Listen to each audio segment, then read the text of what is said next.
Un tout petit Napoléon, Jean-Michel Iniquer, le 11 mars 2024. Laissez-moi vous conter une histoire glaçante, celle d'un être vil et sa maîtresse sans âge, de sa prise de pouvoir, de son soutien des banques. On parlait de génie pour cette bête sauvage.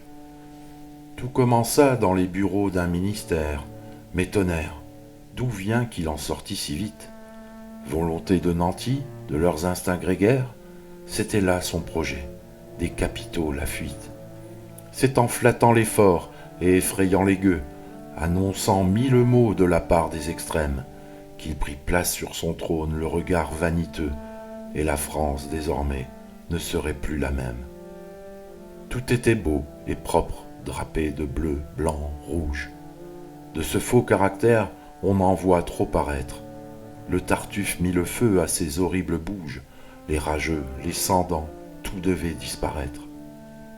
Les quelques sacrifiés qui devaient finir borgnes délaissèrent leurs gilets et quittèrent les ronds-points, et c'est quand sonna l'heure d'Élisabeth Borne que dans les assemblées le projet fut atteint.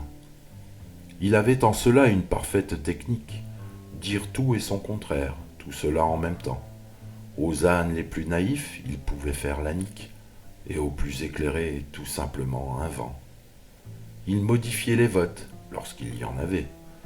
Dehors, les bruits de bottes résonnaient à l'envi, malgré le feu, les cris, les noms et les pavés. La liberté est morte, ce sera bientôt la vie. Car voilà que maintenant il voudrait faire la guerre. Petit Napoléon, gloussant sans envergure. De la France pourtant il n'est même pas le tiers, mais son troupeau bêlant aime tant la verdure. Car le français n'est plus épris de liberté, et les foules manifestent sur des danses sans risque. Elles admirent les insultes et pensent faciliter, définissant le bonheur par une série Netflix. Quant à moi désormais, bien j'ai fait le tour. Point de salut pour les ânes dans les tranchées boueuses. Dans mes rêves vient parfois une idée de grand jour, me levant le matin dans cette France si heureuse. Mais pour moi, mon cher peuple, tout ceci doit se répandre. J'étais dans les endroits où j'ai pu tout entendre, et la bonté du ciel m'y semble avoir conduit pour confondre l'orgueil d'un traître qui nous nuit.